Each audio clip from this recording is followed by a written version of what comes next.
রাজনীতির মঞ্চে কিছু আসন আছে যাদের ঘিরে গল্প বলা মানেই ইতিহাস বলা। তেমনি এক আসন সিরাজগঞ্জ ১। গাজীপুর আর সদরের একাংশ নিয়ে গড়া এই ভূখণ্ড যেন বহু দশক ধরে আওয়ামী লীগের একচ্ছত্র দুর্গ। কিন্তু সময়ের স্রোত কি সবসময় একই ধারায় বয়ে যায়? ২৪-এর গণ আন্দোলনে যখন স্বৈরাচারী আওয়ামী লীগ সরকারের পতন ঘটল, তখন যেন নতুন ভোরের আলোয় চোখ মেলল বিএনপি জামায়াত। হারানো মাঠে ফেরার স্বপ্নে তারা আবার বুক বেঁধেছে। তবু প্রশ্ন থেকে যায়, এই আসনে কি সত্যিই পাল্টাবে রাজনীতির হাওয়া, নাকি পুরনো আধিপত্যই থাকবে অটুট? এ আসনে নেই এনসিপি কিংবা অন্য কোনো শক্তির জমজমাট পদচারণা। রাজনীতির লড়াই যেন কেবল দুই শক্তির মুখোমুখি এক নাট্যমঞ্চ। আজকের পর্বে আমরা খুঁজব সেই উত্তাল সমীকরণের ভেতরের গল্প, সিরাজগঞ্জ ১ আসনের রাজনৈতিক কাব্য। ৩০০ আসন সিরিজের আজকের পর্বে কথা বলবো একজন শিল্পীর, একজন ত্যাগী নেতার, একজন আদর্শের কাণ্ডারির। আমাদের এই সিরিজের ৬২তম পর্বে তথা দেশের ৬২তম আসন সিরাজগঞ্জ ১ আসনে স্বাগত। এই আসনে ১৯৮৮ সালের ৩ মার্চের চতুর্থ জাতীয় সংসদ নির্বাচনে জাতীয় পার্টি থেকে শফিকুল ইসলাম নির্বাচিত হন। তাছাড়া ১৯৮৬, ১৯৯১, ২০০১, ২০১৪ ও ২০১৮ সালের সংসদ নির্বাচনে সাবেক প্রধানমন্ত্রী ক্যাপ্টেন এম মনসুর আলীর ছেলে মোহাম্মদ নাসিম, ১৯৯৬ সালের উপনির্বাচনে বড় ছেলে মোহাম্মদ সেলিম এবং ২০০৮-২০২০ সালের উপনির্বাচন ও ২০২৪ সালে মোহাম্মদ নাসিম পুত্র প্রকৌশলী তানভীর শাকিল জয় আওয়ামী লীগের মনোনয়নে জয়লাভ করেন। আসনটি বরাবরই আওয়ামী লীগের দুর্গ হিসেবে পরিচিত। আওয়ামী লীগ ক্ষমতায় থাকা অবস্থায় এই আসনে বিএনপি জামায়াতের নেতাকর্মীরা সবচেয়ে বেশি হামলা, মামলা ও নির্যাতনের শিকার হয়েছেন। বর্তমান অন্তর্বর্তী সরকার প্রধানের ভাষ্য অনুযায়ী আগামী ত্রয়োদশ জাতীয় সংসদ নির্বাচন ২০২৬ সালের ফেব্রুয়ারি মাসে অনুষ্ঠিত হবে। এ লক্ষ্যে আসনটিতে জামায়াতের সম্ভাব্য একক প্রার্থী হিসেবে সভা ও সমাবেশ করছেন জেলা জামায়াতের আমির মাওলানা শাহিনুর আলম। আওয়ামী লীগের আমলে জামায়াতের নেতাকর্মী থেকে শুরু করে একজন সমর্থকও নির্যাতনের বাইরে ছিল না। সরকারের চাপের মধ্যেও গঠনমূলক রাজনীতি করে জামায়াত অভ্যন্তরীণ কর্মসূচি নিয়মিতভাবেই পালন করেছে। যদিও জামায়াত তাদের অফিস খুলতে পারেনি আওয়ামী লীগের আমলে, কিন্তু ৫ আগস্টের পট পরিবর্তনের পর চাপ মুক্ত হয়ে স্বাধীনভাবে রাজনীতি করছে তারা। আগামী নির্বাচন ঘিরে নিয়মিতভাবে গণসংযোগ জনগণের মাঝে বেশ সাড়া ফেলছে।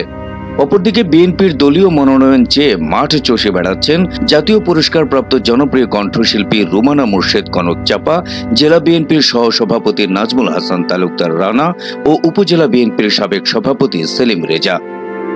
এর আগে ২০০৮ সালে এই আসনে বিএনপি মনোনীত প্রার্থী ছিলেন আব্দুল মজিদ মিনু।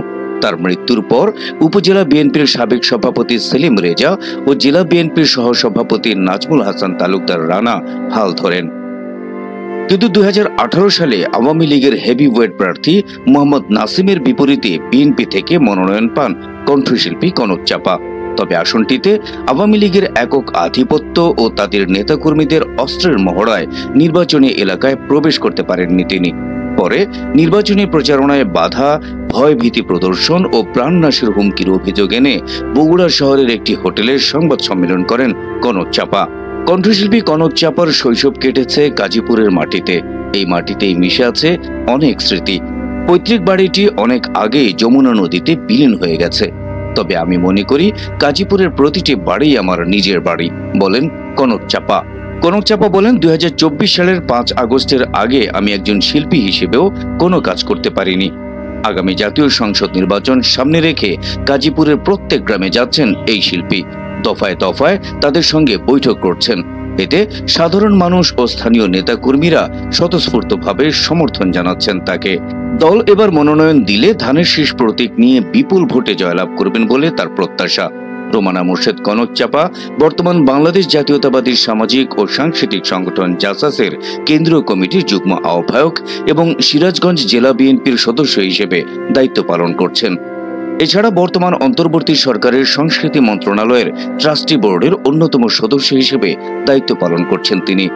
গাজীপুর চরাঞ্চলের তরুণ ভোটাররা বলেন, জনপ্রিয় কণ্ঠশিল্পী কনকচাপা আগামীতে মনোনয়ন পেলে তার নিজের জনপ্রিয়তা কাজে লাগিয়ে ধানের শীষের পক্ষে গণজোয়ার সৃষ্টি করতে পারবেন।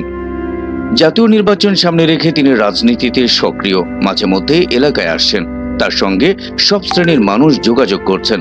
তাছাড়া তৃণমূল বিএনপির নেতাকর্মীরা প্রতিদিনই তার সঙ্গে দেখা করছেন। বিএনপি থেকেও আরো মনোনয়ন চাইতে পারে জেলা বিএনপির সহসভাপতি নাজমুল হাসান তালুকদার রানা। বিগত আন্দোলন সংগ্রামে নেতাকর্মীদের পাশেই ছিলেন এই নেতা। এ কারণে বিভিন্ন মামলার আসামি হয়ে কারাভোগ করেছিলেন তিনি। তৃণমূলের নেতাকর্মীরা রানার পক্ষে থাকলেও কেন্দ্র সিদ্ধান্তই চূড়ান্ত হবে কে পাচ্ছেন এই আসনের বিএনপির মনোনয়ন। এই আসনে মোট ভোটার ৩,৯৪,৬৭২, যার মধ্যে ১,৯৯,৫৫৫ জন নারী ও পুরুষ ভোটার ১,৯৫,১১৫ জন।